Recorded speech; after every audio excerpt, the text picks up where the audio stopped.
L'art n'est pas la cerise sur le gâteau, mais la farine du gâteau. Pourquoi dis-je ça?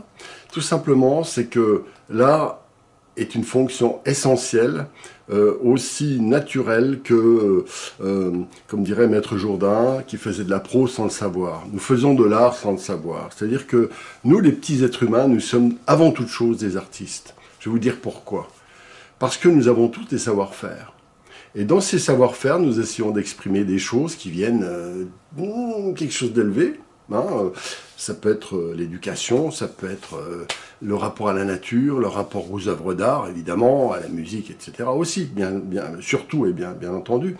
Mais malgré tout, l'immense majorité, comme Maître Jourdain, de nos activités sont liées à des rapports de perception, de sensibilité, et nous les faisons apparaître sous forme, nous avons une réaction sous forme de savoir-faire.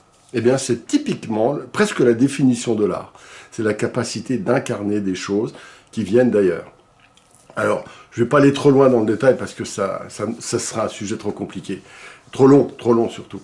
Et donc, cette capacité à être des artistes est, à mon avis, la clé de la résolution de beaucoup de problèmes individuels et de problèmes collectifs.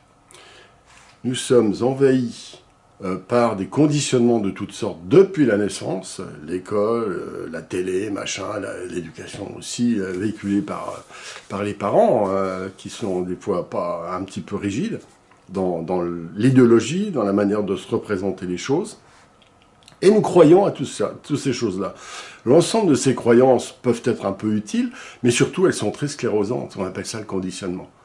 Et en fait, le contrepoison, c'est ce qui est artistique en nous, ce qui est fluide, vivant, mouvant, ce qui nous relie à notre âme, à quelque chose de transcendant, à quelque chose qu'on manifeste par des choses comme le « waouh », d'accord?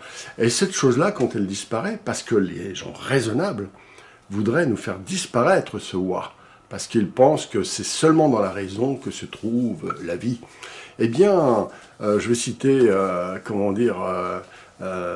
Schiller, que j'aime bien. D'abord, il pense que le monde est fait de raison, de sensibilité et de jeu. Donc, être l'artiste de sa propre vie, c'est aussi et surtout aimer jouer de manière sensible, mais bien sûr en relation, il ne faut pas rejeter la raison. Mais la raison, c'est la boîte à outils. Simplement, et le plombier, c'est la sensibilité, et puis voilà, c'est tout. Et c'est un petit peu ma proposition. Pourquoi? Parce que trop souvent, là je me permets de dire ça, je ne veux pas vous embêter, mais on est dans un monde, on parle de guerre mondiale, on parle d'empoisonnement généralisé de l'eau en ce moment, on parle des trucs hallucinants, quoi. Surpopulation, des idéologies de fous. Il y a même des abrutis qui veulent que 90% de l'humanité disparaisse. Non mais oh, etc. Donc il y a des dingues, il y a des administrations qui deviennent totalitaires, qui nous empoisonnent. Elles sont censées au départ nous rendre service, et c'était le cas. Hein. Et au bout d'un certain temps, ça devient de véritables dictatures qui nous pourrissent la vie. Donc, la solution, elle est artistique. C'est-à-dire que elle est avant tout intérieure, individuelle. Nos capacités d'agir, de faire, de collaborer, fait que chacun de nos gestes, de nos paroles, peut devenir une espèce d'émanation, d'une espèce de joie de vivre, de spontanéité, de créativité naturelle. Et c'est à partir de là qu'on va réinventer une société. Il ne faut pas chercher à remodeler l'autre avec tous les cinglés qui sont à l'Europe, dans les gouvernements. Puis même, ça ne veut pas dire que tous ces gens sont mauvais, mais le rôle qu'ils jouent est mauvais. Voilà, est devenu mauvais, ou je ne sais pas s'il a été bon. D'ailleurs, à un moment, si on regarde l'histoire, c'est un véritable bordel. Donc, nous sommes les artistes de nos propres vies, et c'est à mon avis le seul pilier sur lequel nous pouvons nous appuyer. Parce que curieusement, tout en faisant des œuvres individuelles, en étant incarnés dans des actions individuelles, nous nous mettons immédiatement en connexion avec une sorte d'universel, par notre perception, par notre joie de vivre, etc. Chacune de nos cellules est issue de l'universel. Donc si nous la synthétisons dans une œuvre, par exemple, une œuvre, ça peut être une œuvre éducative, ça peut être une soupe de légumes, ça peut être un tableau, ça peut être une musique, ça peut être un jardinier, hein, un jardin, peu importe, mais cette œuvre-là va incarner quelque chose d'universel et va nous mettre en connexion vibratoire avec des gens qui fonctionnent comme nous. Et à ce moment-là, on va automatiquement créer des liens, des organisations, mais qui sont vivantes. C'est la différence entre l'organisation morte, sclérosée avec barbelé, ou les organisations artistiques. Voilà, donc c'est pour ça que j'insiste sur le rapport de l'art dans nos vies individuelles et collectives. Franchement, quand vous regardez Notre-Dame, c'est sans doute, je sais pas, que vous regardez je sais pas, Mozart n'est pas-il plus important que le président de la République de 1890? Qui c'est au fait? On sait plus, on s'en fout.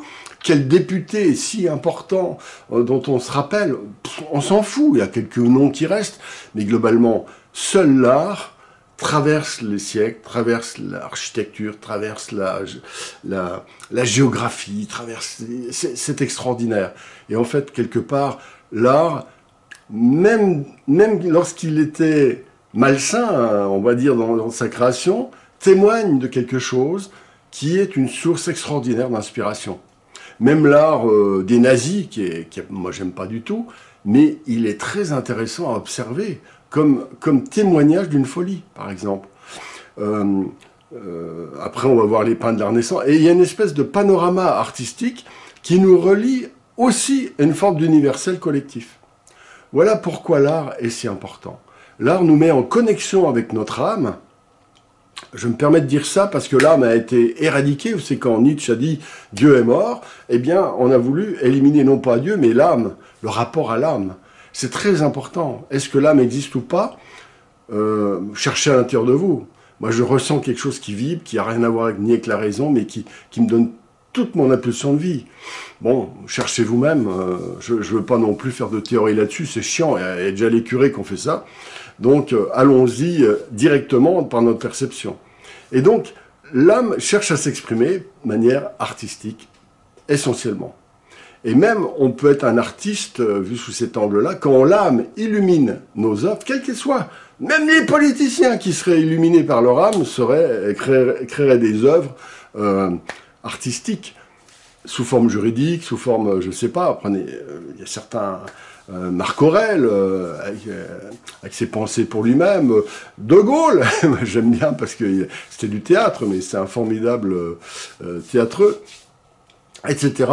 Et en fait, ce que j'incite à dire, c'est que l'art est le seul contrepoison à toutes les pathologies de notre monde, parce que nous pouvons les chercher individuellement, on n'a pas besoin des autres, et en les cherchant individuellement, nous nous connectons immédiatement avec tout le monde, ce que je disais. Nos œuvres témoignent de ça et réenchantent le monde. Voilà, c'était ma petite réflexion du jour, parce que j'en ai marre que des gens intellectualistes qui veulent compléter des organisations sclérosées qui disent que ça va pas parce qu'elles sont encore pas assez sclérosées. Ils veulent en rajouter encore une couche. Donc voilà, c'était ma réflexion artistique. Voilà comment je pense qu'on peut sauver le monde.